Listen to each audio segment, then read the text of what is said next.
எங்களுடைய தலைவர் நேத்து தினத்தந்தி பேப்பர்ல இன்னைக்கு வந்திருக்கு. கண் கலங்கினார். எங்களோட தலைவர் கண் கலங்கினார். பேசுறாரு. என்ன மட்டும் ஏன் இப்படி அவதூறா பேசுறீங்க? என்னோட நிகழ்ச்சிகளுக்கெல்லாம் ஏன் தடை பண்றீங்க? எனக்கு ஏன் இவ்வளவு தடைகள்? மக்களை ஏன் பார்க்க விட மாட்டேங்கிறீங்க? அவர் ஏன் கண் கலங்கினார் தெரியுமா? கரூருடைய வழி அது மட்டுமல்ல, அவர் சென்னையிலிருந்து வரும்போது வெள்ளூர் வரைக்கும் இவங்க கொடுத்த பர்மிஷன் 5000 கம்மி.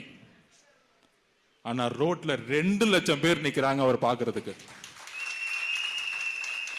என்னால பார்க்க முடியலையே, உங்க உணர்வுல கலந்துக்க முடியலையே. அந்த வழி கண் கலங்கினார். தலைவர் அவர்களே, தமிழக மக்களுக்கு எல்லாத்துக்கும் உண்மை தெரியும். எம்ஜிஆர் அவர்கள் கண் கலங்கினார். புரட்சி தலைவி அம்மா அவர்களை கண் கலங்க வச்சாங்க. ஆனா 2 பேரும் ஓட ஓட விரட்டினாங்க. உயிரோட இருக்க வரைக்கும் திமுகவை முதலமைச்சராக்குனாங்க. அதுக்கப்புறம் 2 தலைவருக்கு அப்புறம் பயந்த ஒரே தலைவர், திமுக பார்த்து பயந்த ஒரே தலைவர், ஒரே இயக்கம் டிவிகே, நம்மளுடைய தலைவர் விஜய் அவர்கள். அதனாலதான் இவ்வளவு நெருக்கடி. விசில் போடு, நம்பி நண்பா, விசில் போடு.